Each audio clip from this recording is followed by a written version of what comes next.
Okay, so I think we are now live. Uh, this will be our second session in the Sitecore User Group Ecuador. This time online and in English.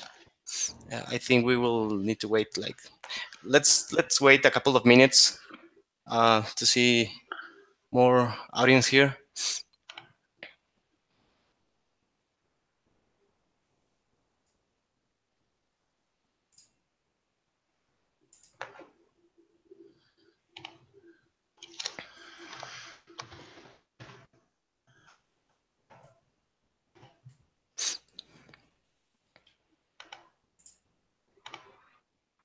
So Santiago, let me know if you want me to share my screen or you want to wait for you to get started. However, works for you. Yeah, for sure. You can share screen. Um, I think let's. So Santiago, let me know if you want me to share my screen or you want to wait for you to get started. However, works. So I just shared my monitor. Let me know what you can see. Yeah, I'm seeing the Sitecore login page. Yeah, that's actually a slide. That's Yeah. actually a PowerPoint. And here's my password. It's B, by the way. Not original or anything, but Yeah, very creative. yeah, gotta do Okay, something about that. so I think we can start. Um, Hello and welcome to this new session of our Sitecore User Group Ecuador. This time we have two fantastic guests who are also Sitecore MVP 2018. So congratulations for that. Today we will have two topics. One is the Sitecore Publishing Service module, will be presented by Diego Moreto, who is a co-founder of the Sitecore User Group Brazil. And the second topic will be dependency injection, and we believe by Mike Reynolds, also known as the Sitecore Junkie in the Sitecore community with a lot of expertise. But I will let them introduce themselves. So uh, I think, Diego, you can start. Okay, thank you. Thanks for the introduction, Santiago. It is really a pleasure to be here with you guys here in Ecuador and folks online as well. Let me know if you need me to speak a little bit, louder or slower. If you can't follow the presentation, let me know. Okay. So as Santiago said, I am a senior sidecar developer, actually at BrainJox. Here's my contact information. You can reach me in Twitter or Slack.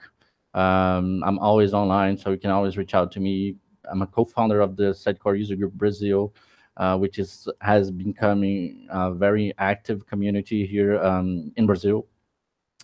And last year, I was, rewarded as a Sidecar Technology MVP. And today, Sidecar announced that my MVP was renewed, which is something that I'm really excited about. So yeah, I think that's enough for introductions. Just before I get started, Santiago, can you hear me well? You guys following what I'm saying here? Am I talking to myself? Yes. Okay, cool, perfect. All right, so Sidecore Publishing Service and Module. Before we start really digging into that, let me just say that there are two parts of it which I'll be covering during this presentation. It's not going to be a it's going to be a technical but not too technical presentation. I'll be talking a little bit about what the Sidecar Publishing Service is and what is the Sidecar Publishing Module, right? But before I get to that, I decided that we could kind of revisit some of the topics on why even bother remaking a Sidecar publishing capabilities, right? Is the publishing capabilities that Sidecar have, is it not like good enough? Are there any issues? So let's talk about the first one. Let's talk about UI, right? So the first thing is if you open Sitecore and you publish an item, go to content edit or publish an item. This is the dialogue you're gonna get, right? You're gonna see the languages that are being published. You're gonna see the target databases that is publishing to, and you see like this process numbers going up and up. But what does that even mean, right? What does that number mean? Like from a UI perspective, It doesn't really tell you how many items are going to need to be processed, or if there's like a time ATA. Really, you just know that those numbers are going up, and at some point it will finish, right? But that is an UI thing, then an UI thing. The next one is, and that is a little bit more problematic, is like if you open a Sitecore instance and you have like two content authors working on it at the same time, and one of them triggers the publish, and the second one does the same thing around the same time. So what does that happen? The first one publishes, gets the publish to happen, but the second one will just get this pop-up saying it's been queued, right? That can become a problem because it's nowhere. It can be misleading for the end users because sometimes, for example, I've seen this actually some time ago.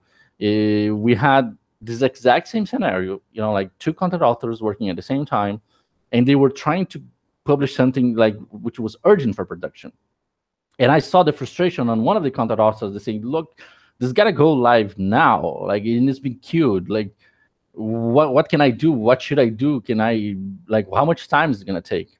And really, there is no way for you to know if it's gonna be, something like 2 minutes or it's gonna be like 2 hours. Depends.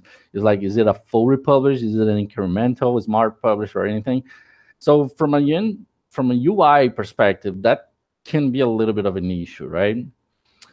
And the users may end up with like this with this face, right? So okay, so let's dive this a little bit deeper.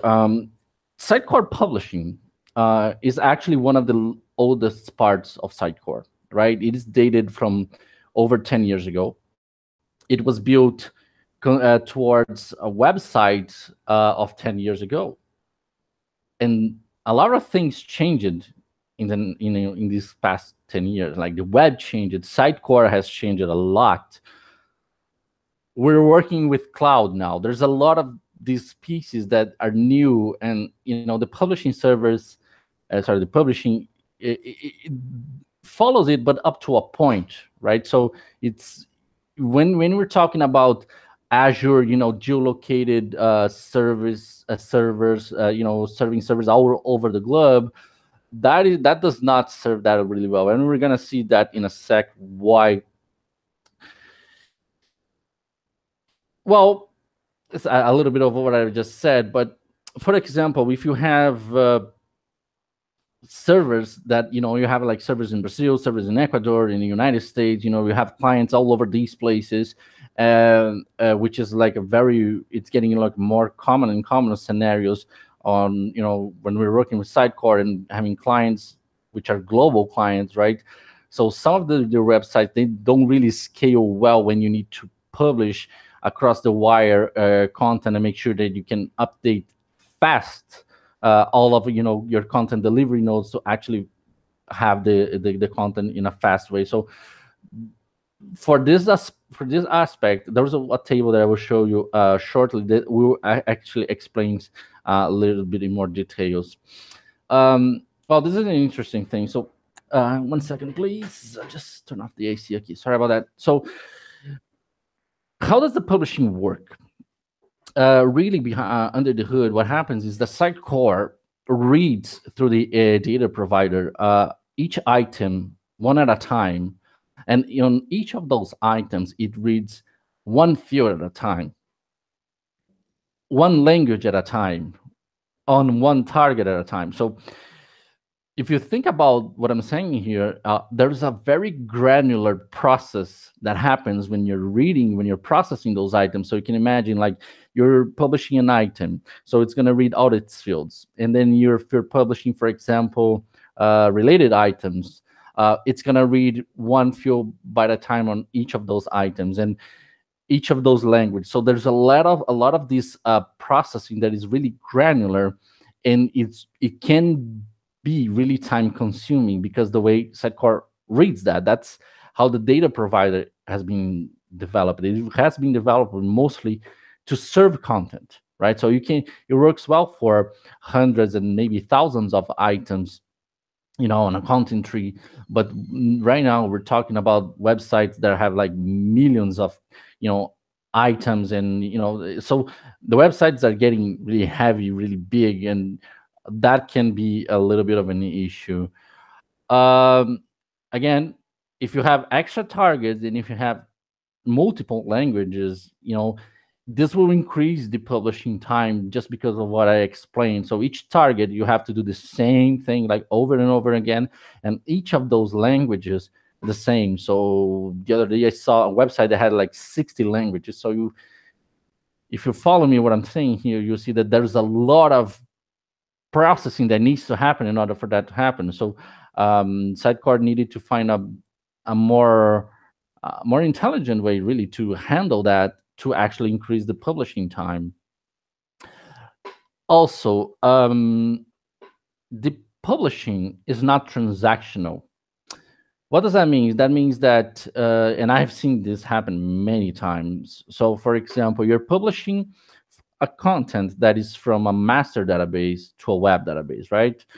And halfway through the process, something goes wrong, right? Custom code or something goes wrong that really breaks your publishing. And if that happens, you will end up on a scenario where part of your content has been moved to your target, right, to your web database, but part not.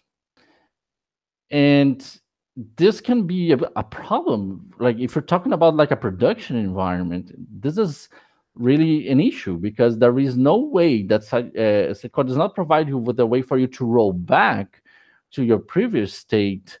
If something goes wrong. And also, I know one might argue, well, there are ways around that, right? You can always like back up your databases, you can restore your databases, and that is all good practice. And but at the same time, the system does not provide you with a way to actually roll back if something goes wrong, right? So, yeah.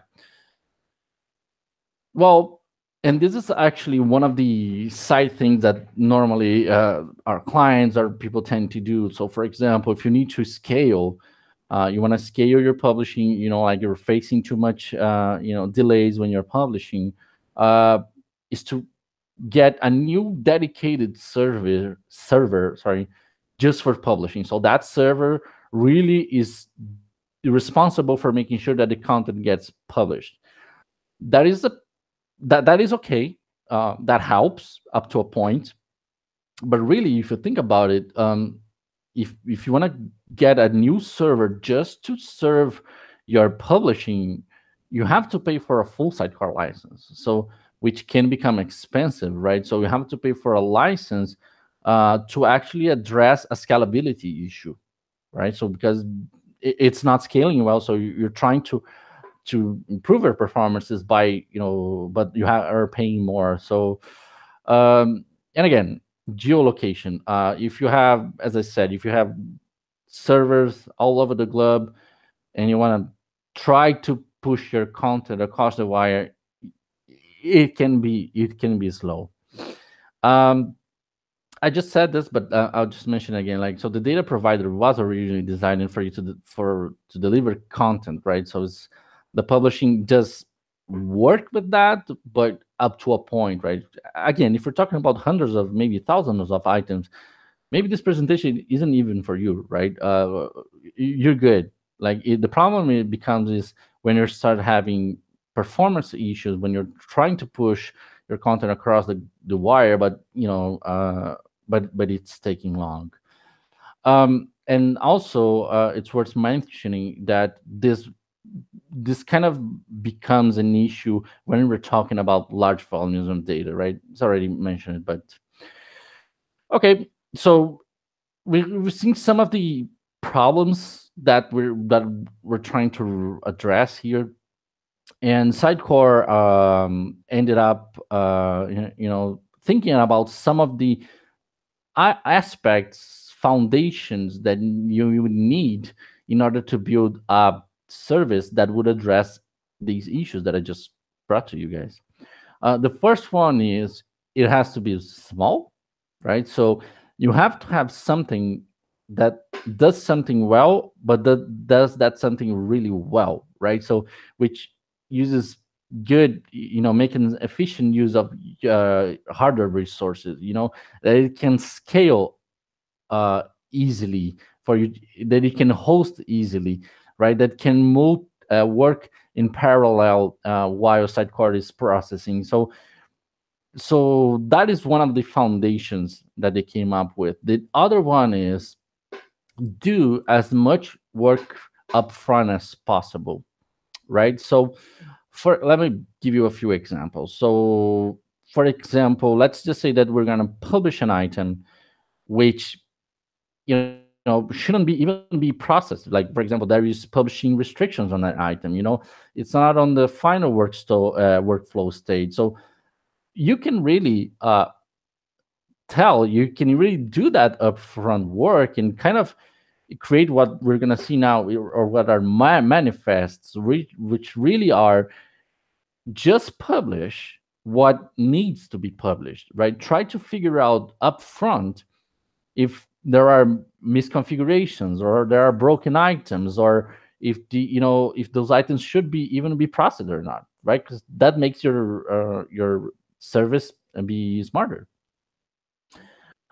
And another thing is, I talked just now about this granular processing, processing one by one, each field at a time. And what Sidecar created as part of this new service is to actually work in batches. So you read and you write in batches, right? That comes in to actually address the number of calls that you make to a database, right? You can read all your languages at once, right? You can process in batches as opposed to process one item at a time, right? With those manifests, which you will see in a sec. Also, I talked about parallel publishing. This is something that, for example, when you're publishing your items and your media inside Core, uh, one gets published before the other, right? You cannot publish them in parallel. So this is one of the things that was addressed by the new publishing service, is to actually move them side by side, right? Normally, media is one of the biggest parts of data that needs to be published. Now we're talking about videos, audios, images. So that normally those items tend to be heavier. So why not publish them in parallel, right? And also not just the types of item that you're publishing, but also for your targets, right? So if you have, say, three targets, right? You have, I don't know, your staging, you have your web, or another, like a preview website or something like that. You can actually do that same process in parallel, right? As opposed to waiting for each target to be processed one at a time. And also addressing one of the issues that I just mentioned about the transactional publishing. Sidecar created on the publishing service transactional publishes, right? We're talking about, we're using SQL Server here, which the support transactional, right? So why not benefit from it? So what has been implemented is that each target has its own transaction. So if something goes wrong within that target, it's going to be rolled back just that target, not the entire processing, but just that target. And you work within in a transactional model, right? So if everything goes well, perfect. If not, you can always roll back to your previous state, and you will not end up in a scenario where part of your content is and part not, right? Of course, for the same target. So to actually implement these foundations, there are four concepts, and please don't fall asleep here while I explain to you here. But there are essentially four concepts which really are key on how it was designed, this new publishing service. The first one is the publishing job, right? So what does that job do? It does is it gets the manifest, it reads the manifest actually, and just triggers that queue. It gets the items that need to go and sets on the queue, and that's about it, right? So uh, that is what the publishing job does. It just queues, and that's it. And there are the manifests that I'm talking here. So the manifests really are is everything that will happen when the publish happens. So each items that are going to get published, each target. So it has a collection of data there that actually tells what is going to be processed. And then there is the concept of promotion, which kind of explains itself, but really the promotion is the act of getting your data from your target, sorry, from your source database and moving to your target. That is actually the publishing per se, right? Moving your content.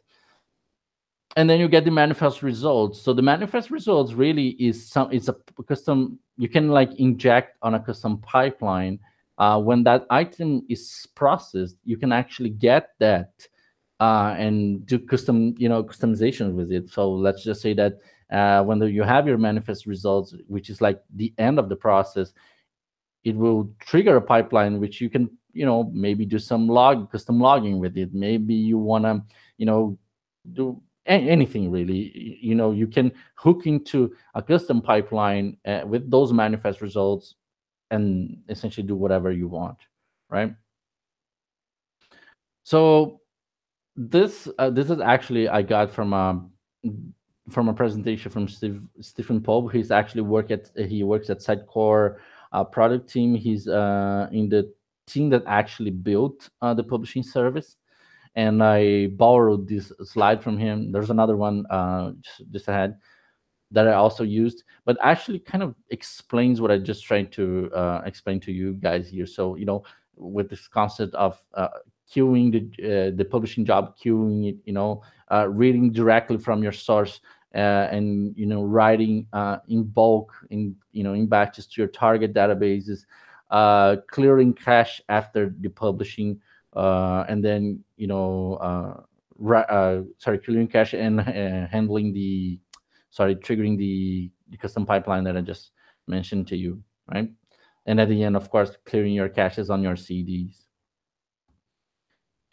Okay, so I like what I heard. Like maybe this is something that we need to we need on for our clients. So let's just say if I want to install it, how would I go about that? So the first thing we need to understand is for the purpose publishing service itself, it is a separate service that can run on your Windows or Linux or any system really. This was built with Netcore, so you can host it on IIS if you want. You can run it on a console application. You can run it if you want to maybe in debug. You are developing. You want to run it on debug mode. You want to have some variables there to see what's happening during the publish. You can do that, and really it serves you well in this matter. And if you're using IIS, you have to use actually the Windows Server hosting, which comes with Netcore. I just mentioned it, Netcore. So it was built, so it's multi-platform, and yeah, you can run as I just said. This slide actually I need to fix this. So the publishing service was delivered as part of Sitecore 8.2. It's not 8.2 update 1 plus. The 8.2 is actually on version 1.0. Update 1 was 1.1. So and the other versions for update 2, 3, and 4 in Sitecore and 5 are with the 2.x versions, right? One might be asking, does this work inside Core 9? The answer is yes.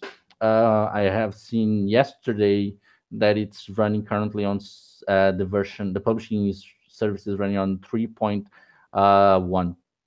So it's available for Sidecore 9 as well. And the schema. So I'll be showing you here something which is really interesting. If you just bear with me for a second, let me just pull in this. I'm bringing SQL Server Management Studio. Can you guys see it well? Is the resolution good there, Santiago? Yes. Yes. Actually, wait. Can you zoom in a little bit? Sorry, say that again. Just zoom in a bit. The So basically, your result set is kind of small. The actual the It's query actually results. okay. Well, it's well, hopefully it's not gonna be an issue here, but let me see if I can increase Can you do this. Control plus plus? That's what I'm doing. It's not Oh, working. It's just increasing ah, the query. But anyways, really, what is here is not what I want to show you. But what I want to show you here. So we're looking at a habitat database, right? So it's a master database for habitat. Um, and here is it's actually a Sitecore 8.1 out of the box database. So if you notice what I'm looking here, this is the actual master database, what it looks like. But if we open the habitat, which with the publishing actually installed, you actually get to see this. Can you guys read this well? There's like a publishing and several tables here. You guys see that? It's kind of blurry. it's very small. Well, what I'm trying to show is it's a little bit frustrating. I can't increase this for some reason. I can figure this out, but I yeah. would just say just keep going on. Yeah, Just keep I'll going. keep going. Like I can, I would have to see why my resolution, my laptop here is not really good. But what I'm trying to show you guys here really is that there are other tables on this database because the database schema really has been upgraded, right? And and how can we see that for the publishing service? Or before I do that, actually, why has it been upgraded? Is because the way the publishing service really works is it actually reads and writes directly on the database. So there are several tables that are used for that purpose, right? So for example, if I come here, there's a framework. Actually, before I do that, let me just say this. The publishing service does come with a framework, right? And you can use that framework to do pretty much anything that you want. You can create like your connection strings that you're going to connect to your, your instance. You can upgrade your database schema, which is I'm going to show you at least the upgraded how you can see. You can run, the service on command prompt. So it does have a several set of commands you can benefit from, right? I'm not going to get too much in details here, but just know that this exists. And what we're looking here at my monitor is, and I'm showing command prompt, and I'm gonna, wow, everything is so small here. But I'm actually at the path where the publishing service has been installed. So what I'm gonna do is I'm gonna run the framework, and I'm gonna show you one thing. So publishing dot host. Yeah. Oops, I committed. There's a typo there. Okay, there we go. So this instance that I'm running is actually connected to my Habitat solution, right? This database that I'm showing you here on the left-hand side, and it's actually showing you here. It's really small, but there's a number 2 here and available version number 2. So the same go for each of those databases, master, core, and web. What it's telling me is that actually the database is ready to run on this publishing service version, right? So it means that the database has been upgraded.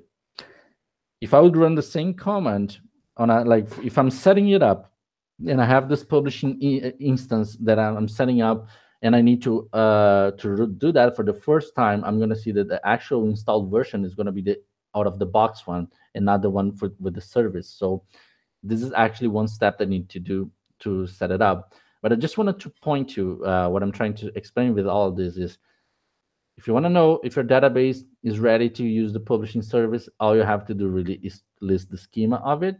And if you want to see what is happening under the hood, open SQL Server Management Studio and actually going to see it.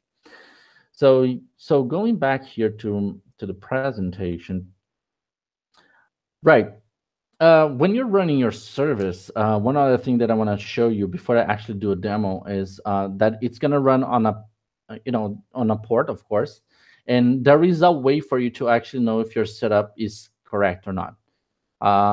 In my case here, I'm running my service on port 5000, right? So I'm gonna run this on a console app, and all you have to do really is open this URL, like slash API publishing job status. You should be getting like a zero, status zero. That means your publishing is running correctly. Uh, what I'm gonna show you now is what happens when you don't have the publishing service running. Of course, it's not gonna work, right? So we need to start it. So it's not working. Now let me start the service. And to do that, I'm gonna start in development mode. Um, you will see in a second what I'm doing here. Publishing. So if I don't specify which environment I'm going to work on, it's going to assume that we're working in a production environment. But if you want to, as I said, if you want to have like some variables, see what's going to happen, you can always specify which environment you want. In this case, I want to run in dev mode. So there we go. Now we have the publishing service running, and I can see that it's running. The instance is enabled. It's set to true. This is the port that is listening on. The log level that is set. So it's for debug, and there are other informations here. So if I just refresh this, you will see that now we got the status zero. That means the publishing service is ready to go, right, for us to use. Going back here to the presentation. Okay, before I actually do a demo, I just want to explain what the Sitecore publishing module is. So hopefully up to this point, it's kind of clear a little bit of what the publishing service is, but there's actually the publishing module. Diego, we have some questions. I don't know if you want to wait until the end of the presentation. Um, I think it's better, Santiago, because then I can kind of follow my script here, and we can use that time for our Q&A. Is that good for Perfect. you? Yeah, perfect.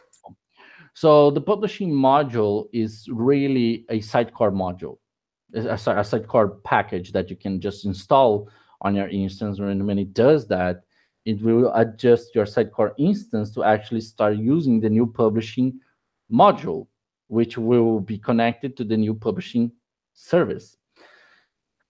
When we do that, there are a few things that are going to happen. So when you install, you just wait for the wizard to install it. Okay. When it's done, you will see a few things here. You will just well, before I do that, we actually just have to patch a configuration to your service instance, just to specify that Sitecore instance where it should be connecting to, and then you have that, you're pretty much ready to go.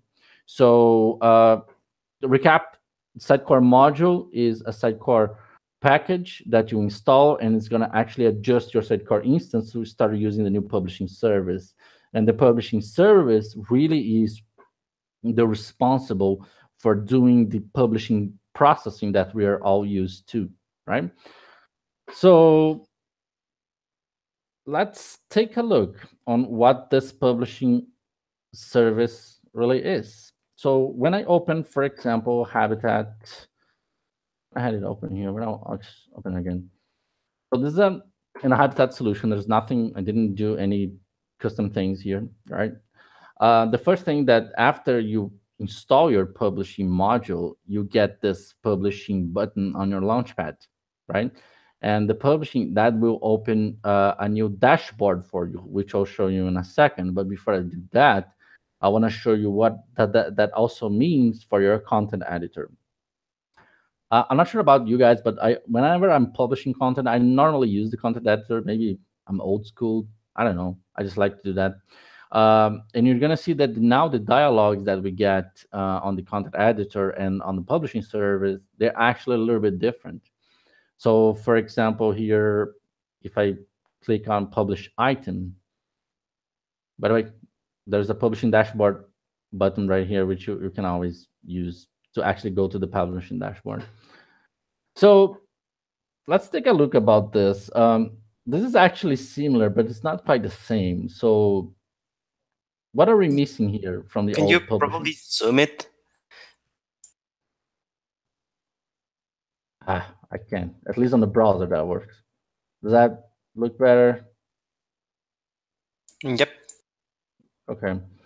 So if you notice that this dialogue really is a little bit different from the ones that were used on Sitecore, right? So we don't have like the republish anymore. We don't have publish smart or increment or anything like that. So what the work that was done here really was try to simplify the publishing UI to actually just talk about just published, right? The user does not really need to tell whether they want like a republish or a smart publish or whatever. Let the publish service handle that for you, right? So for a content author, really, you get to pick what languages you want, what targets you want. Here, I just have one, right? Just have my web, but I could have multiple here. If you want to maybe publish your related items or sub items, and that's about it, right? So you kind of limit a little bit what the user can do, but at the same time, you let the service figure that out. So I'm gonna cancel this. I'm gonna open the dashboard, and this is actually the new publishing dashboard that we have. So the publish dashboard, it does have three areas which are really interesting. The first one, if there is active publishes happening. In this case, there is none. The same if there is jobs on the queue, that any publishing that is about to happen.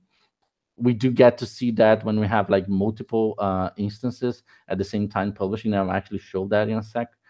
And you actually have a history of the recent publishes, right? So the last one was done yesterday. So if I click here, I actually get to see what happened. So I can see, which languages were published. This was actually a republish. So all languages, all targets were published here. It was being completed, no errors. I know 15,000 items were affected, and that publish took 16 seconds on my laptop, which is not a very good laptop, but if you do a republish, with these amount of items, you probably would be waiting for 3 to 5 minutes or something like that, depending on your hardware. Now here it took 16 seconds, which is really cool. One other thing that you guys probably already noticed is that on the left hand side here we have this publish all items button. And this button really is an admin button, right? Only the admin users or users who are really assigned to a role, a specific role that the publishing module comes with, that you can assign users to a role, and those users actually get to see this. So when you click here, you're actually seeing a more of an admin type of thing, right? You can actually here clear caches of your CDs, for example, if you want, and you can actually do a repair mode. Repair mode, you can read this as a republish. So the republish was actually moved from the original dialogues that we all content authors who had publishing permissions had to this admin thing. And why is that? Well, I'm sure most of you have already seen a scenario where you have like a content author that is not experienced or anything, and they know that if they do a republish, their content will end up on their website, like on the live site, right? So I've seen this myself many times. And so, but there is a problem with that. If you do that, and if you have like multiple authors working at the same instance, you are in trouble for processing. Like you might end up with a lot of unnecessary processing happening because the users are not using the system correctly, right? So that's why this was really moved as towards a more like an admin type of thing, right? Okay, enough with the introduction. So let me just cl- trigger a repair mode, which is a full republish, and let's see what's going to happen. So on the UI, here it is. We're ready to go, right? So I'm gonna click publish, and that's it. It's been queued. It's already being processed, right? And if I come back here to the service, this is actually the service publishing in batches, right? So you guys probably can't see, but there's this pink number which is going like 500 at a time. The reason why it's going like 500, 1000, and so on and so forth is that because we're working in batches of 500. 500 is the default number that comes with the publishing module. You can configure that to, to whatever number you want. But really, what Sitecore is doing is publishing 500 items at a time on the manifest, right? It's already done. You guys probably saw the active job is no longer there. It took, let's see how much time it took here.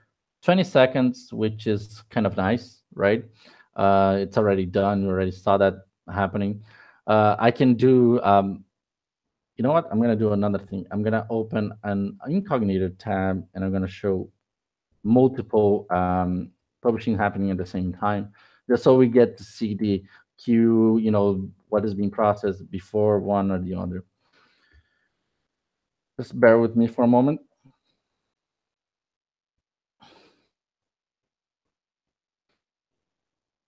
I'm going to do pretty much the same task. I'm going to come here. I'm going to click publish all items. I'm not going to come back to the other instance. We already see that there's an active job there, and I'm going to do the same thing. We will see that we have an item on the queue, an item being processed, and if we open here, we are seeing the processing going on, right? So we will see shortly that this active job will end as soon as this stop coming up. There we go. The first one just finished. The UI did not have time yet to be updated. Oh, sorry, I already did. The queue job already moved up. So the first one is done. It's processing the one that was on the queue, and it's going to finish at any second now.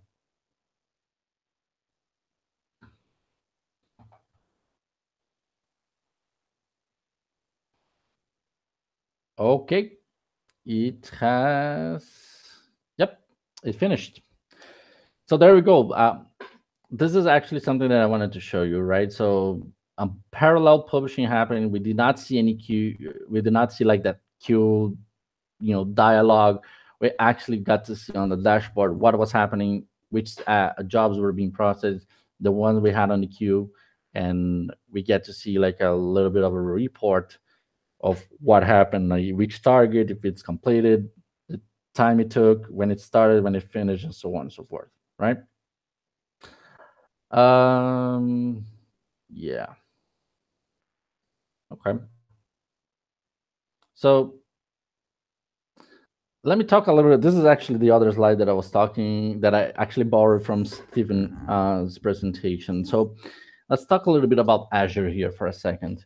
So the actually the Sitecore team, that when they were working and they were profiling to see why the publishing would take so long when you're publishing content across the wire. So they did the following test, right? So they got a database which is fairly small, right? We're talking about for a default database with over 4,000 items, and they were publishing from to a data center that they, according to his presentation, was really close to their office. They were based on Bristol, UK, and they were publishing to a data center closest in London, maybe. So it was fairly close, right? And they figured out that with the old publishing service, they were taking 22 minutes to publish for over 4,000 items. That is a long time, right? And when they started profiling their databases, they figured out that there were 64,000 calls, over 64,000 calls done to the database when those publishings were happening. So they actually got the latest latency that they were having from the communication between their office to the data center, which was around 18 milliseconds. And they discovered that the number of calls being done versus the time that it was taking to come back, right, to go, it was around 19 minutes. What does that mean? That means that the publishing itself took 3 minutes. The other 19 minutes were just worth of latency, right? So that is a total of 87% of the total publishing time spent on latency, right? So This is on the closest data center that they have, and they did the same test for all of the other data centers across the globe. And here's an interesting table. So for South UK, they took 19 minutes worth of latency, and the latency done with the new publishing service for the same exact test was 2 seconds. They did one test with East Japan, a data center there, which had, of course, 250 milliseconds. The data has to travel. It was taking worth latency over almost 4 hours and a half. And with the new publishing service, they took 27 seconds. Same goes for North Central US, 2 hours, 7 seconds.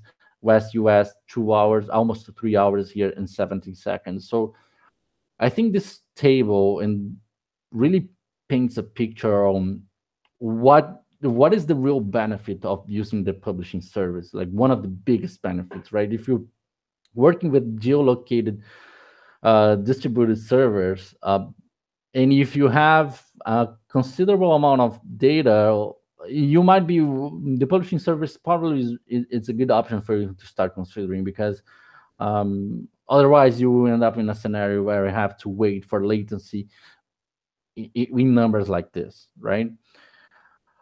So just to recap a little bit here, the first one of the big benefits is really hardware, right? You can, if you make a good usage of your processing, if you read and write in a more intelligent way, you can, use less CPU. You can, not depend so much on network latency and address those issues if with the new publishing service.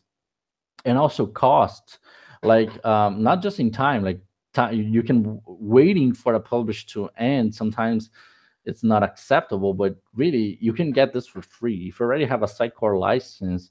You don't need to pay an extra license to benefit from the publishing service, right? It's available on dev.sitecore.net. You can just download it, install the service, and benefit from it, right?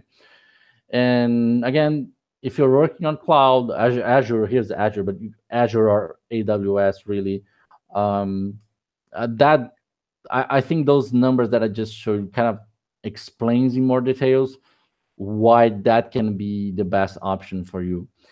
Just not sure if anyone has this question or not, but this is actually not incorporated as part of the core product yet.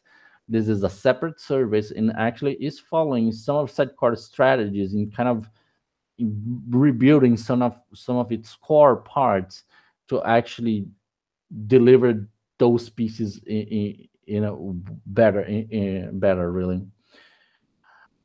Here are some useful links, right? If you want to read more, if you want to talk more about that, you can download here in dev sitecore.net, as I just said, the service and the module. There is a dedicated channel on Slack, which you can ask your questions. The community is there, the hashtag publishing service. The publishing service team inside Core actually is present there. So you might want to interact with them, ask your own questions if you have them. If you're looking to get started, there's this link here from Stephen Pope, and then he actually created a blog post actually explaining a little bit about better how to set up. It's really straightforward, right? It's not complicated at all. I've gone through this process many times. And of course, knowledge documentation. This module is really well documented. If you want to use, as I mentioned, commands, if you want to, it's all there, right? There's also a knowledge base in Sitecore, some known issues there, but there aren't many really. So yes, I guess Santiago. Sorry, I had to rush here. I see that I'm running out of time, but hopefully we'll have time to take some questions here. So yeah, I'll hand this over Okay. to you. Okay, so if you can answer really quick, we have like 4 questions. The first one is, can we have a single publishing service installation publishing to multiple Sitecore installations? No, no, you cannot. It was designed for you to use on a single instance. But again, you can have multiple publishing instances running serving multiple Sitecore instances, right? They're really light, so when you install them, for example, on iOS, it's not gonna take too much of your resources, really. Okay. Does publishing service comes out of the box in Sitecore 9, or is that still a Mm, separate module? No, it does not. It's still a separate module. I'm not really sure. I think at this point, what Sidecar really is doing is seeing, how the community is using, their clients, getting feedback, evolving the product until they can actually get to a point where it makes sense to start incorporating this as part of the core product. It's not on the roadmap as far as I am aware of, at least for these future releases, but it's definitely something. It is suggested, right? It's on. You can suggest that as on user voice, the portal. I have suggested that myself, but no, it's still not part of the core product. No. Okay. There are some pipelines processors, like including customs, that are executed with the classic publishing. Are they still executed with a new publishing service, or does it require additional configurations? Okay, that's actually interesting.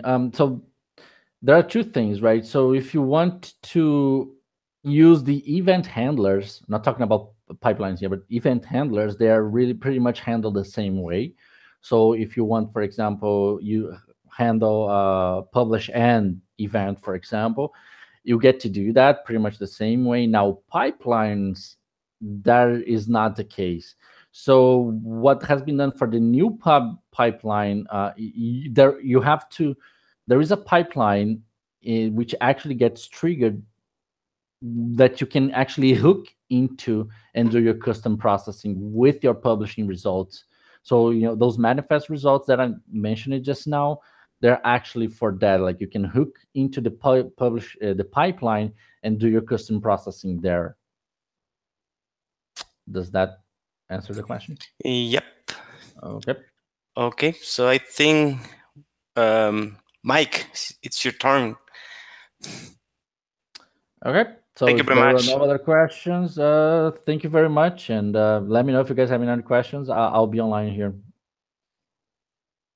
All right, cool. So should I just take control? I'll stop sharing here, Mike. Yep. All right. Should we give people a break to maybe go to the restroom or get popcorn or whatever they have to do? Give them like a 2-minute break? Or do you want me to just Sounds jump into good. it? I think we can jump in directly. All right, then let's do it. Hold on. Let's share my screen. All right. Let's see. Can everybody see my screen? Yes. All right. So, well, thanks for having me at the Ecuador Sitecore User Group meetup for February, or I'd say January. So I'm going to talk about the dependency injection framework that's comes with Sitecore 8.2 and up. It's built in natively. It's out of the box. You can start using it right now if you're on 8.2 and up. I definitely recommend that you should use it. That's why I'm presenting on it. Um, if you're a Twitter savvy person, these are hashtags you can use if you have any questions or outside of this actual presentation, or you can just tweet it at any given point, and hopefully somebody's looking at Twitter. But let's jump right into it. Who am I? So I'm Mike Reynolds, better known as Sitecore Junkie and all kinds of other things out in the community. Um, if you have any questions for me, you can get me on Twitter, the community Slack, LinkedIn, and my blog. If you're not on the community Slack, and I'd be surprised if you're not at this point, here's a link to go sign up to get an invitation, and most likely I'll send you that invite. So please get on the Slack. There are over 3,000, maybe 100 people from around the world using it to help people out and answer questions that they have related to Sitecore or any specific modules in Sitecore, or they're just in the random channel putting Giphy like me. I definitely recommend being on there, though, to engage with lots of people that know a lot about Sitecore and also to help other people out. Let's jump into it. So, what exactly is dependency injection? Well, people, will say, oh, it's a software design pattern. And then everybody starts glazing over saying, oh, man, not more design patterns. I'm sick and tired of hearing about them.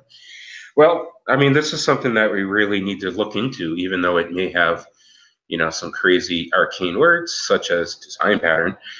It's basically the ideation of inversion of control. That's something that was termed way back when, I think, by maybe Martin Fowler, who was a very smart guy that I think he was actually one of the guys that signed the Agile Manifesto way back in the day. Or it could have been Robert C. Martin who came up with the term, but Robert C. Martin did coin the term Hollywood principle, which means don't call us, we call you. What's that all about? So that really is about single responsibility principle. It probably fulfills everything in the word solid. Everybody keeps talking about solid and what exactly that is. DI kind of helps out in getting to that solid, I would say, code quality.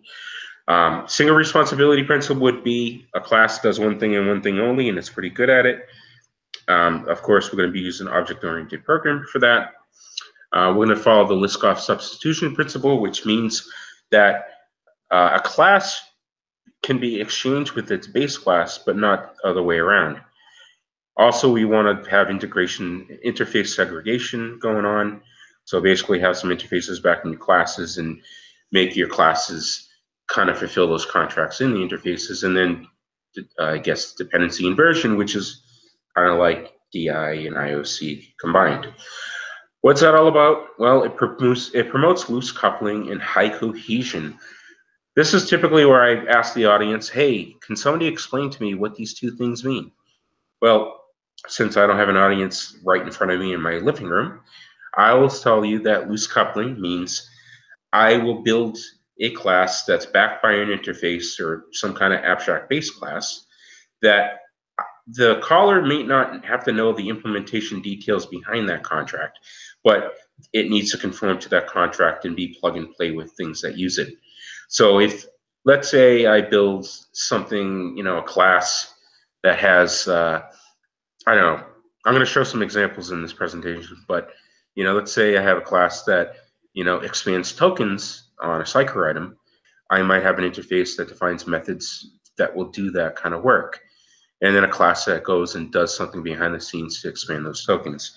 High cohesion is all about likes go with likes, so that over time, as you're building clean code and high quality code, backed by interfaces and things like that, things will start to get grouped together. So likes will go with likes, and you can think about Helix principles as a way to get there, and it's a avenue on how that works. So we can think about features are basically likes going with likes. They're all combined into one feature layer, and things only talk to each other through DI, and also there's only dependency going from one layer down through the other layers and not talking to each other. Anyways, I just rambled for a while. Let's go on to the next. All right, specifically on Sitecore 8.2 and up, Sitecore uses Microsoft's dependency injection framework. I'm not sure if this is exactly the name, but this is what I'm calling it. I've seen people call it .NET Core, DI, and things like that out in the world. You can actually swap this out with a different framework if you're not happy with it. There's a lot of there was a discussion about this, I think, over a year ago in the community about, hey, wouldn't it be kind of cool to swap this out? And people were like, no, we should just use what's there. But you can. If you wanted to, you could totally swap this out with something else. It just has to be a conforming container of some sort. Now, people might be asking, what is a conforming container? Well, that's a container that implements interfaces that .NET Core's DI came up with. So iService Provider is one of those interfaces that you would have to implement, which I'm not going to go into details in this. But it's definitely possible to make a non-conforming container, a container that doesn't really implement that interface, work with this framework. Almost a year ago, I would say, it might have been April, during Easter weekend, I spent about 36 hours nonstop programming an adaptive framework to make it work with a non-conforming container, and got it to work. Now, however, I have not shared that out with the community because I'm not really, I don't really trust the solution because I've never really fully tested it, never tried to, I would say, put it under a lot of load and testing. But and I don't want people to go use it in their production environments and say, hey, it doesn't work, or I'm having this problem over here and it's Mike's fault. But I had a proof of concept working out there. Definitely recommend, exploring that avenue, and maybe one day I'll put that code out there once I feel, kind of confident in it. But I've just totally went off topic. Um, this framework allows you to register dependencies, or let's say service classes, for the lack of a better term, basically a class that does something with an interface. You can register them through a configurator. Basically, that's just a C# class that implements certain interface, and you can map your interface to your implementation details, or you can even provide a factory method to return back the type of service you want, depending on what's wired into the container. Or you can even have the container serve up a new instance of that class based off of its type. You can also register dependencies through Sitecore configuration. So it basically, if you're used to using patch include config files, you can register dependencies that way. I prefer configurators myself because it just feels like more pure DI from what I've used it in the past outside of this kind of framework when it didn't really exist out of the box. And you can, so I mean, that's just my opinion. I guess lots of people have their own opinions, but I'll show examples of both. And then I'm going to talk about automatic controller registration. So I'm going to give kudos to Cam Figge, who spent a lot of time writing a blog post on how to make this work. I'm going to give a link to that for you to go do homework and read. But I'll show you an example of how to use that. And you can also do service locator with this framework. I don't recommend doing that because you're really kind of coupling the service locator class with your classes. But if you had to do it, I'm not going to zoom in because I really don't want people to be doing this unless they have to. I'm going to leave that for another homework assignment. But you could definitely go do that, given that code in that black box right at the bottom. You might have to do that in cases where Sitecore components are not wired into the container. So for instance, commands that you would use inside of, say, content editor, those do not live in the container. Those are instantiated using main util, which is in Sitecore.kernel, and kind of like preceded Sitecore configuration factory, I think. They're instantiated that way and were never refactored over to go into the container. Maybe in the future Sitecore will do that, but right now it doesn't work. Another example would be data views. So data views in Sitecore are a way to render the content tree in the left navigation when you're in the content editor. Those also don't live in the container, and you can't inject into those either. I'm not going to go into any more details about that. I wrote a blog post of how to make a custom data view a couple years ago. Definitely have a read of that to see what I'm talking about. Let's have a look at it. All right. So before I jump in to what I baked for this presentation, I just want to point out, so I'm on my show config page here, and then we have a new configuration element right here called Service Provider Builder.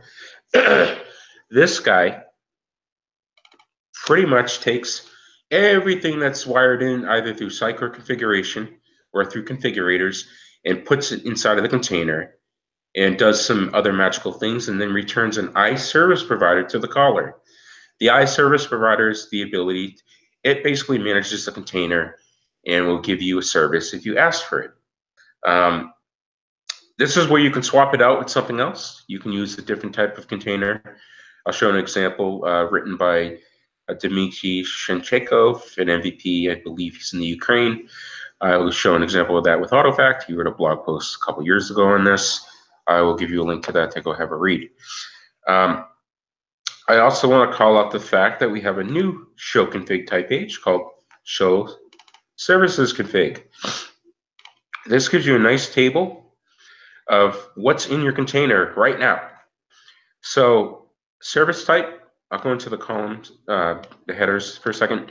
Service type is the actual interface that you're putting in there, and the interface will be fulfilled by a service implementation. So that would be the concrete class for your interface. Now, the service type doesn't have to be an interface per se. It could be a base class.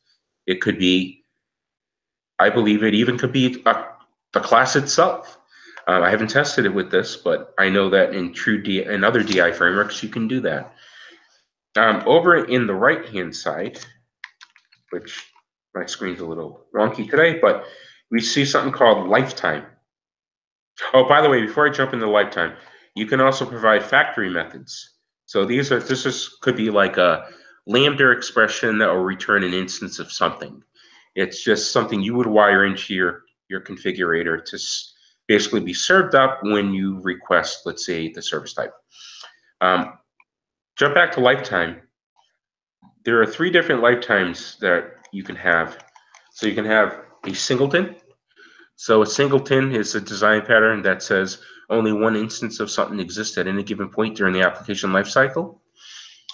Traditionally, you would have a singleton that would be accessible through a static, let's say, property on a class, and it's kind of sealed. And doing it that way, unfortunately, tightly couples your classes together, whereas when you do it in DI, it's backed by an interface and it's not tightly coupled. But singleton is only one that exists at any given point during the application lifecycle. There's also transient. This means that a new object's created every time you want one.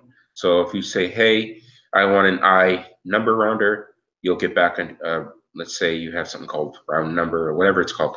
You'll get a new one every time. Then there's also scoped. So you can think about scoped as something that's quote unquote nude every time it's requested in a given scope. So you can think of a scope as maybe like a separate thread that's running, or maybe even could even be a web request. I mean, there's so many different ways you can think of scope, but scoped is something scoped within a scope of code. Those are the only 3 that are supported within this framework. I know that other containers, such as I think it's dry IOC, supports a lot more. Unfortunately, that's a non-conforming container and just won't. I mean, you can have it work within this framework because I actually did a proof of concept, but you can't take advantage of those other lifetimes. Only these 3 that are offered here. All right. So we're going to jump into a couple examples. Just make sure I didn't get logged out of Sitecore. Just refreshing this.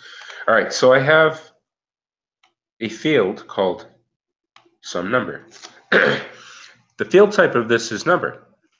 So it's just basically number. I'll go to the template to show you. To show you I'm not, kind of making it up. Number. It's just a number field that's a number. So you could put a number with decimal points in there and things like that. Now, let's say you got this weird requirement from, I don't know, let's say your product owner, and he's like, hey, we need the ability to, let's say, round a number field up to the 2 nearest decimal places, or even round down. Why would you want to do that? I don't know. Maybe storing some pricing data in here. I want to do that. That's probably a bad idea. You might want to use Commerce for this kind of stuff. But let's say you have a weird requirement to do that. So I built something that kind of does that. Put that in, do a save, and then it rounds up. And then if I do something lower than 2, on a 5 value, it'll round down. And it does it to the 2 nearest decimal places. So how did I do that? All right, let's jump into some code and have a look. So because we're all good developers, we always make interfaces, right? I hope we do. I created an interface called number rounder. This is something that's going to round a number. You pass in a double, and then we round it, and then we return the value that was rounded. Nothing crazy here. And then I built a service class. I'll call it a service class. I definitely recommend people getting used to hearing the word service class or services, and don't think of them as, oh, it's an API service or a web service. It's really a class that provides a service to other classes. That's all that means. When you get into using the repository pattern in, like, let's say, service classes to manipulate values from a model returned from the repository, you're going to hear this term a lot. So that's why I'm going to start using these words in this presentation. This is a service class that will round a number to the 2 nearest decimal places. And as I hard-coded this number 2, I recommend never hard-coding your stuff. Definitely this probably should be driven by something either in a configuration file or somewhere else. We'll put it inside a Sitecore, wherever. But I'm calling just the basic math utility rounding method to do all that stuff, and then I return it to the caller. Because I was doing that on save inside of Sitecore, I created some custom save UI pipeline processors for this. So in this case, I created something that taps into that pipeline, which is a client pipeline, which means it gets executed when you do things within the Sitecore client, aka this. This is called the Sitecore client. Some people might call it Sitecore shell, Sitecore admin. That's pretty much what a client pipeline is. It's something that runs when you manipulate items in here. They don't necessarily get called when you're in the experience editor. That's fulfilled by some other things. And I'm not going to go into that right now, but we jump back to here. Oh, I jumped onto the wrong thing. Let's go here. So everybody's familiar with the Save UI pipeline. If you're not, I can show you where that lives. It's in Sitecore configuration right here under, I think, processors, which are client pipelines. I won't go into that. I've written some blog posts on this, but it's just a pipeline that runs within the content editor when you do things. So this will get saved. This will get executed anytime you save an item inside of the content editor. And I just am adding one of these to manipulate some values on my item. I'll jump back here. So like most processors, or I would say all processors in Sitecore, they have an args object. For the save UI pipeline, it actually uses the save args, I would say DTO object of some sort. Gave my processor interface, it's going to process stuff. For implementation details, by the way, can everybody see this code? Is this good or is it bad? Yeah, it looks good. All right, great. All right, so you'll notice something different here than you would see in a typical pipeline processor. I have a constructor, and in my constructor, I'm passing things to it. Base standard values manager is something that lives in the container right now, and it comes out of the box with Sitecore. If you go back to this guy, we can find it on here. Here it is, base standard values manager. Here's the service type. The implementation type lives inside of this class here. So this here is the abstract base class for it, or service type as it exists in the container. I didn't write this. Somebody at the Sitecore product team wrote this. I'm injecting that instance into my processor right here. Likewise, base log. So everybody is familiar with doing log.error, log.warning, things like that. That all lives within base log. So that also comes out of the box with Sitecore. That can also be found on this page as well, right here. And so we have a concrete class called default log that does all that stuff in the diagnostics namespace in Sitecore.kernel. I'm passing that to my class as well. Number rounder. So here's the service type that I showed you already, the thing I wrote to round numbers to the 2 nearest decimal places. I'm taking that and I'm going to store them inside of this class, inside of properties here. I recommend not using properties because when this gets compiled, properties end up getting converted into methods when it gets compiled down. I did it here for just this example, but definitely you might want to use private read-only members or something like that. So private read-only variables. I'm storing them in here so I can reuse them. And then let's go over this. So I'm iterating over all content items selected in the content tree. Now, we all know there's only one. However, I think Sitecore was thinking in a forward fashion, thinking, oh, maybe one day we'll let people select multiple items in the content tree at any given time. But I haven't seen it, but the framework is built that way. So I'm going to iterate over every single item selected in the content tree, which is only one. I'm going to grab that real item. So the save item is an object that represents the new values that were grabbed from the content editor when I'm during the save process. And the get item will grab the item as it exists in the database right now. How do I grab that item? I just use this content database from the client namespace, and I believe this is in Sitecore.client, and then I just grab it from the items collection and return it based off of its ID, language, and version. I want to make sure it's not the standard values item because I don't want to run this thing when it's standard values. I want to exit or just ignore it. So I'll continue if it is standard values. So I'll just eventually exit out of here on the first loop. If it's not standard values, I'm going to grab all the fields that were kind of grabbed from the content editor during save. These live on the save item object. I'm going to see if it's a number field. It's a number field because it will have its type will be number. Here, I'm just doing some, crossing my T's and dotting my I's, just making sure it actually has that field and things like that. And then I return true or false if it's a number field. I also try to parse the value that's in that field's value. If I can't parse it, then I probably shouldn't do anything. That means somebody either put a non-numeric character in there, or maybe they put A, B, C, D, E, F, G, whatever, or they left it blank. So I don't want to do anything if it's not really a number. So I convert it and, I parse it as a double, and then I pass it to my service class. And now I'll round that number to the nearest 2 decimal places, and then I convert it to a string with 2 decimal places like this. Definitely no recommended hard code and things, but I did it here. Then I put it in the value of that field, save field object, and then I'm done. I just get out. And that will eventually make its way into the database and save the item. All right, so how did I register that into the container? So if I go to Notepad++, there's a new element called services inside of the Sitecore element. This is how you can register services using the register element, or you can also do, hey, I have a configurator that I want you to go look at, register all of my stuff in it. I'll go into that in the next example, but here's how you can register it using just Sitecore configuration, just like this. So as you can see, we have a service type, and that's the interface, or let's say abstract base class. You give it the fully qualified type, the full namespace, and then the DLL it lives in. This is for the number rounder, and I also registered my pipeline processor.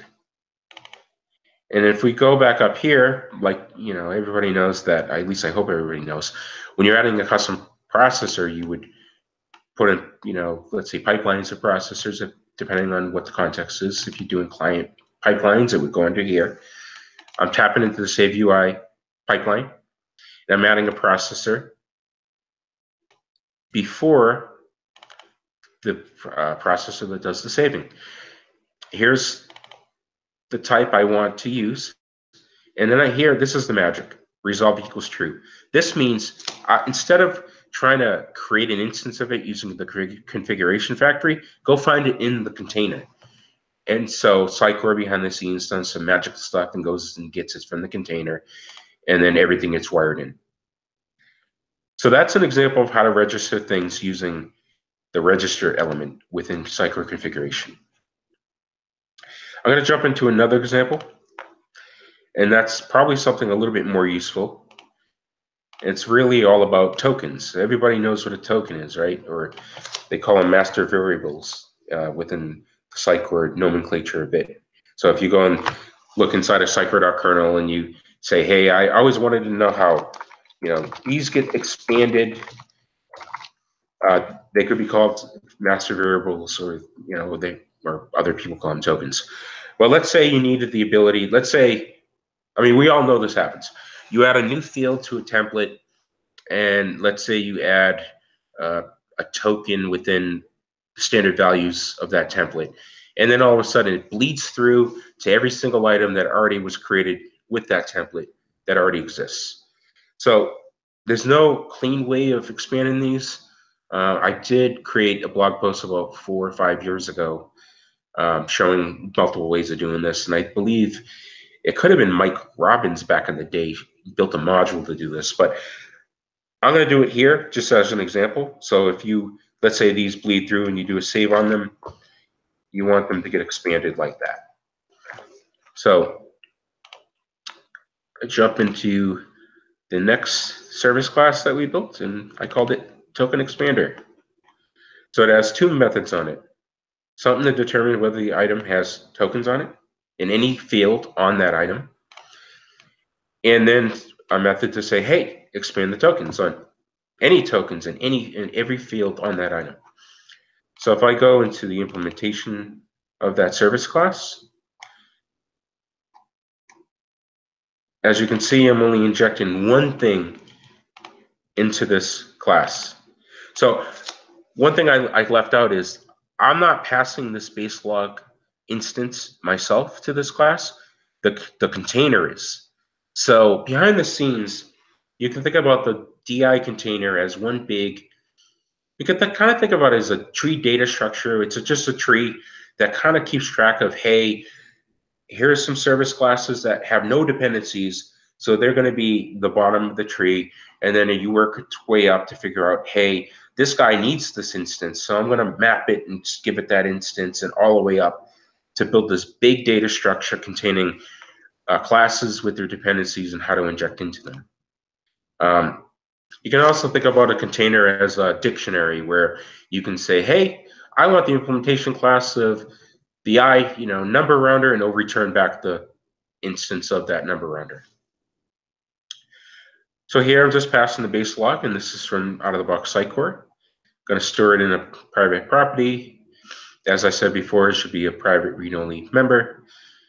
Master variables replacer. So this is something that comes with Sitecore out of the box that expands tokens that are that come with this on standard values for a template. So when you create a new item, it will go and it will use this class to expand those tokens.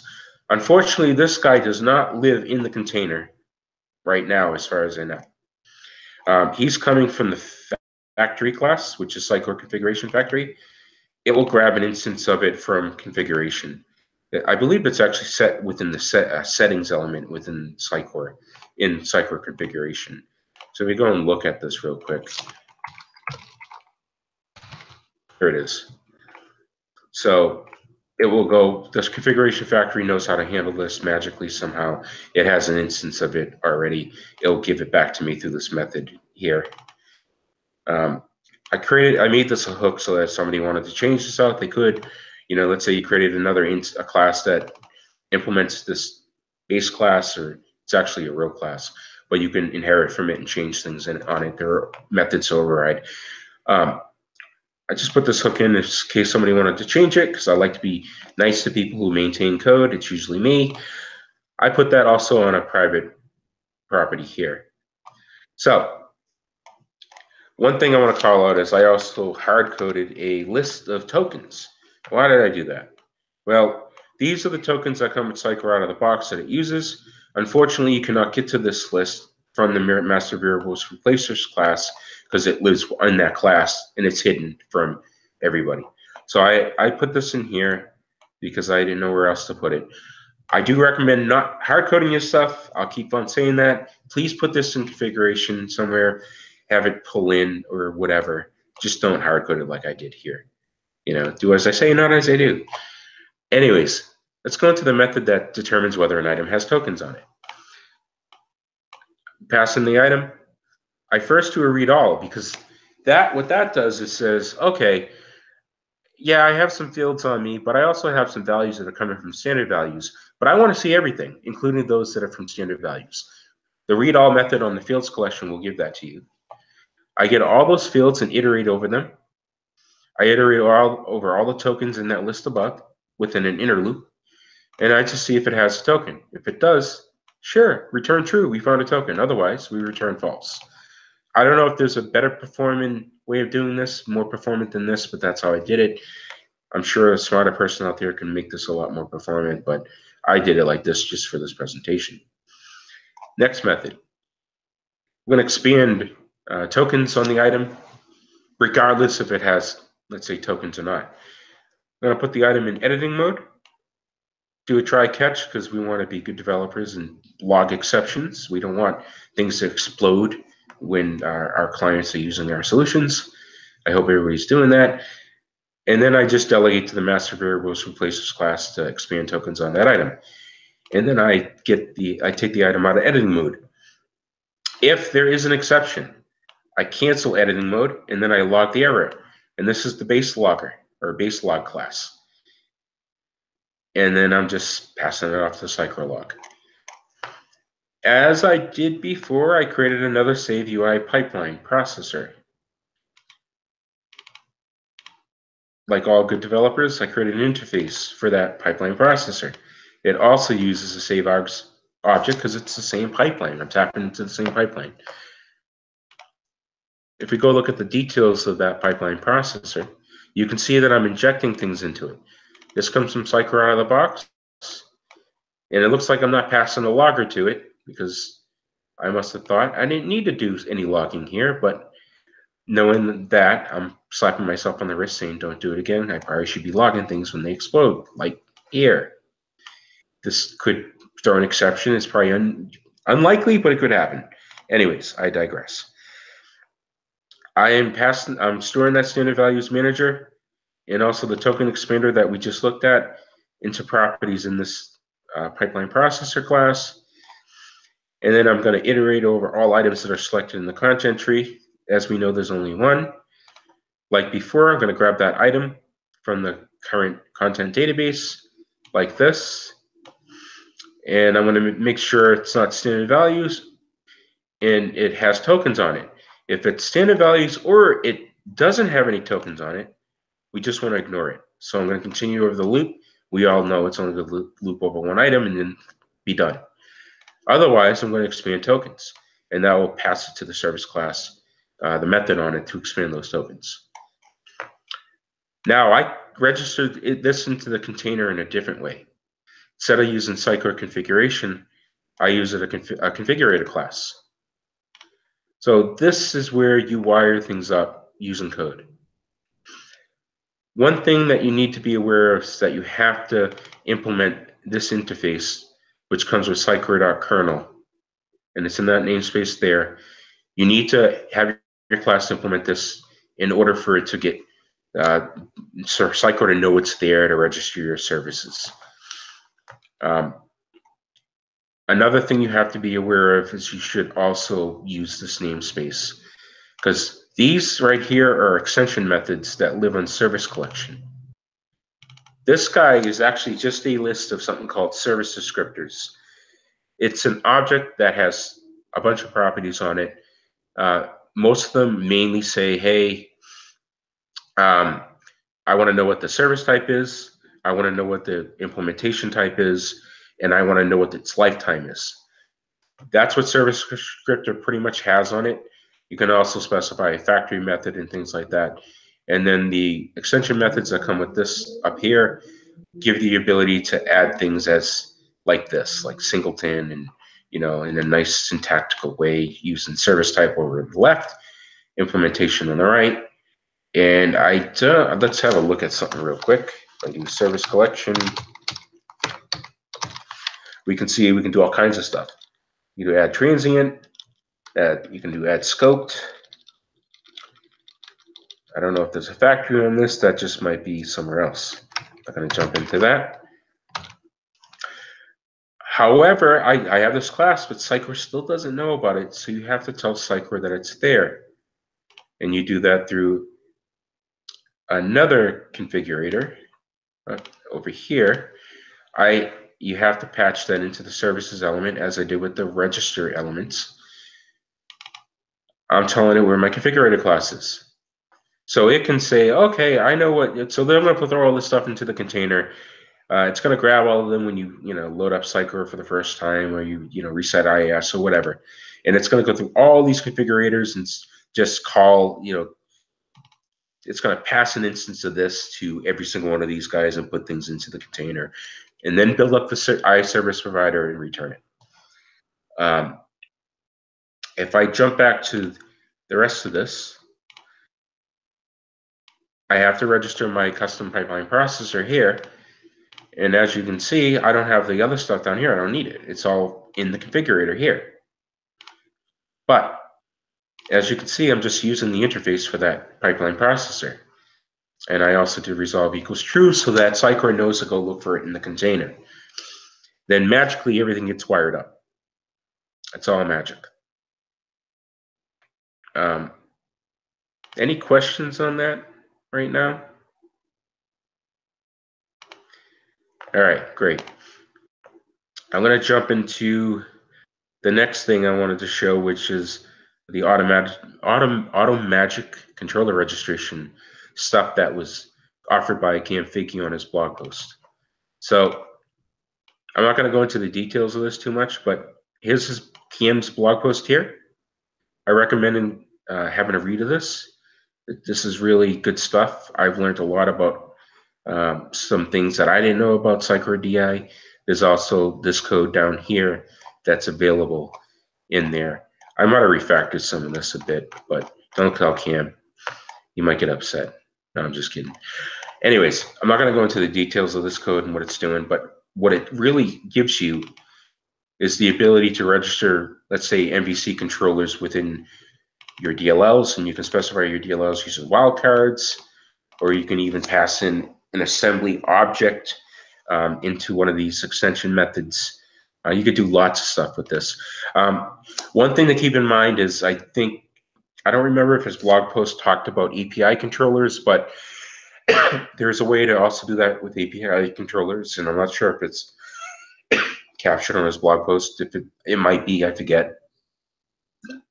But I know there was a lot of talk about that somewhere out in the community, but that's something to keep in mind if you need to do that with API controllers. You might have to go dig in a bit and find some more information about how to do that with this. I don't have an example of a nice controller working on this.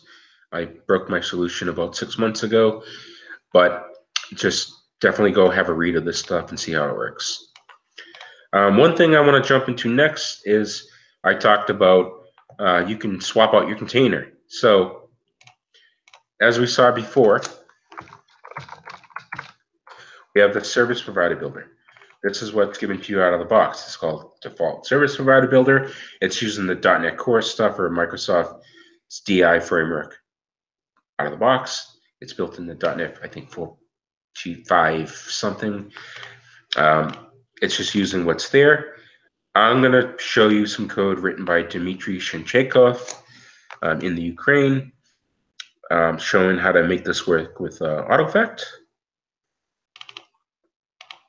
So one thing to keep in mind is when you, before I start, go have a read of his blog post. I may jump over some things that he captured in there. It's a good read to help you understand what's going on. I'll jump into this quickly. You have a class called base service provider builder. You need to implement this class, I think, to make this work. I'm not sure if that's actually true. I could be totally lying, but I did it here, or at least Dimitri did it. I think I built another framework inside of my solution that might not implement this, and it might have worked, but for the most part, you might have to implement this. I think you do in order to override this. So this is the important part. You need to build up a iService provider based off of an iService collection. So this iService collection will be an aggregate of every single configurator that was run throughout your solution, and including things that were given to you by Sitecore out of the box, and including those that came from those register elements in configuration. Now, AutoFact is really a conforming container. It gives you code already to put things in the container. And so Dimitri kind of showed this stuff already. You have a container builder. This comes with AutoFact. It populates that builder with the service collection, it registers your controllers this way, and then you build your container like this, and then magically the container contains an iService provider. You return it to the caller and you're done. That's how you can do it with AutoFact. I think Richard Seal wrote some stuff about how to do this with Simple Injector. I remember seeing this somewhere in Stack Overflow, or it could have been Stack Exchange. I don't remember. You could definitely ping him on the Sitecore Community Slack as Guitar Rich. I'm sure he can point you in the right direction on how to do that with Simple Injector. Like I said, I've gotten this to work with the non-conforming container, but let's say there was way more code than this, and I'm not going to show it right now because we would be here all night.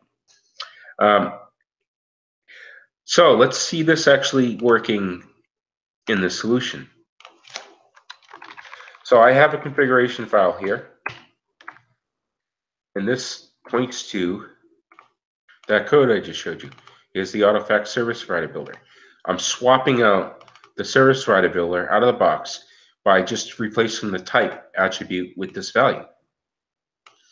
And so I just did that. If I refresh this page to see what's there in the Service Provider Builder element, we can see that it's changed once this reloads.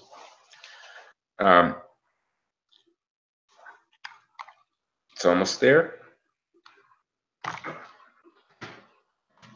There you go. We have our Autofact Service Provider Builder. This class here is pointing there. So if we go back inside of Sitecore, all the stuff I just showed you should still work. As that's loading, let's reload this because this page should still work as well. Nothing should be different. So as we can see, everything looks exactly the same. And if I go back into Sitecore, I should be able to just, let's blank everything out and start over again. 0.29999. It rounds up to the 2 nearest decimal places, even though it's really 1 decimal place. But if I keep doing this, it should just round. Likewise, if I put some tokens in here, say template name, I think template name is one of them, I forget. We'll find out. Oh, that's probably not one of them. We do parent, maybe name. There we go, content. So that is the parent item's name. As you can see, everything's still working the same. One thing to keep in mind is if you decide to swap out a container, you probably want to go look at some benchmark numbers on them to see how slow they are versus other containers. There are some benchmark figures out there. I know that actually wrote some blog posts about this, but also I remember seeing a blog post out there that's updated regularly that shows you the, I would say, performance and speed of either creating new objects in certain containers versus how long it takes to serve up, let's say, a singleton versus other things. I don't have that link handy, but definitely go Google it. Let's continue from here. Definitely recommend doing some more homework and having a read of these things. So go learn about Microsoft's Dependency Injection Framework from this link here. Microsoft did a lot of documentation on how this works and lots of things that I probably just glossed over quickly. There are numerous blog posts about this out in the community. I've only captured 4 here. So as I mentioned, Cam Figge wrote a blog post talking about this stuff. He's no longer an MVP as he works on the Sitecore product team now, but I have not updated the slide deck in a while. Have a read of Dimitri's blog post talking about swapping out containers. As I said, Richard Seal has written some stuff about this as well, and Akshay has also written some stuff about this. There's definitely a lot more out there, I believe, today. This slide deck's a little bit old. Definitely reach out to people in the community and ask questions about Sitecore DI. I'm sure they can point you in the right direction of the right content. Any questions? Great. Yeah, we have 2 questions. The first one is, which other DI framework do you recommend to use? Well, I like DryIOC, but like I said, it's a non-conforming container, and there's no code out there showing you how to do it, how to get it to work in here. But like I said, I experimented with how to make this work almost a year ago, and I haven't fully tested it. But I like DryIOC myself. I know that Akshay has done some benchmark figures and showed that Simple Injector is actually less performant than the stuff that's out of the box. I'm not sure how valid that is. I think more research has to be done in order to really prove that. But you might be okay with what's out of the box right now. I think this is a call out to the community to help with this. Go figure out what's a better container to work in a solution and what's faster. You definitely, it's going to take some homework on everybody's part. But um, I mean, I've used right now on a solution I'm working on. I'm using the native stuff that's out of the box, and it seems fine. Great. And we have another one. Does the DI implementation change when upgrading from 8.2 to 9? I want to say no, but I can't say that with 100% certainty because I haven't really dug into this stuff in 9. But I think it's almost the same. Okay. So I Uh, think. Santiago, actually, I have one from Mike here, from my side, Diego here. So, Mike, Yep. what are some of the, I would say, gaps or challenges that you have faced or maybe have seen with the out of the box UI that would kind of point you towards swapping it out? Um, I mean, I would say the only reason why you want to swap it out is if, let's say, over time, and I haven't seen this yet. Let's say you just notice that your site seems a little slow, and you just like, I don't know why things are going so slow. Why you might want to look into maybe making things faster by using a different container. Hmm. But that's probably not the only reason why your site's slow. There could be lots of reasons. It definitely would require a full audit of your solution as to what's making my solution so slow. Maybe DI is part of it. Maybe, hey, I can swap this out. Or maybe you probably should look at lots of things like, are you implementing a good caching strategy and things like that. But um, that DI is just a piece of it. Right. Thanks. No problem. Any other questions? No, I think we are good for now. Excellent. Uh, Well, thanks for having me. yeah, those were very helpful presentations. Thank And you. and Diego or Mike, and probably, do you have any final words or something you want to say? Is this like my exception message that Mark Stiles would ask me? Um, I would say, um, keep on learning, keep on experimenting. Don't be afraid to ask questions. Definitely reach out for help. I definitely, as I said before, get on the Sitecore Slack if you are not there, because this is your avenue of reaching out to lots of people around the world that know a lot of stuff. It's also your opportunity to help people. But I also recommend doing this on the Stack Exchange, and I recommended doing this on the Sitecore community site. There's so many venues out there to find information that uh, I think it's funny when people will say to me, Mike, I'm having a hard time like finding the right information or finding help. And I'm just like, well, are you on the Slack? And they'll say no. Or have you gone to Stack Exchange? And they say no. And then they may say, oh, I've never even been to the community site. I'm like, you aren't looking in the right places. Are you even trying? So my recommendation is to get on all of these sites and just like poke around, ask questions, and help. Maybe even help people. There's so many different ways of finding information now within the community that it's like, for me, it's almost overwhelming. But when I started with Sitecore 11 years ago, there really was nothing except for the SDN. And back then, I just remember it was John West answering questions on the forums. Today, we have a gazillion ways to get information. And I think it's just having people just reach out and look into all these places. Anyways, my little diatribe. Any Yeah, Yeah, I'll make Mike's words mine because really, we have just now 208 technology MVPs just now. So there's a lot of people out there who are willing to help, but not just go get help, but also help others. We always Yep, learn from that. So, yeah, the community is the key here. exactly. And And no, sorry. no, I would say just I wanted to thank Santiago and the user group from Ecuador for having me. It's a pleasure. And yeah, those are my final words. Go for it, Mike. I was going to add one more thing. Another way of learning a lot about Sitecore is to dig in and experiment. So, you know, I was doing Sitecore for a long time when I started really going crazy and writing blog posts for a while. And I did a lot of research. I decompiled things. I looked at a lot of stuff, and I learned a lot just by doing that and blogging about it. You want to learn about Sitecore, evangelize about it, and that's not a lie. You dig in, you find out stuff, go share it, and you end up learning a lot about Sitecore just by doing that. I've also, been able to some of those learnings, and it helps me do presentations like this one.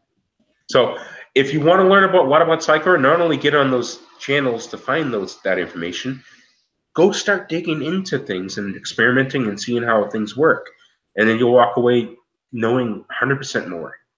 And go evangelize about it, because it only reinforces information in your brain. So those are my parting words. But I thank you for having me. And I mean, it's been a pleasure, and I hope to present again in the future. No, it was a pleasure for us to have you both there here in our Sitecore user group. Thank you for your presentations. I think those were very helpful, and I hope you enjoy it. And hope to see you soon.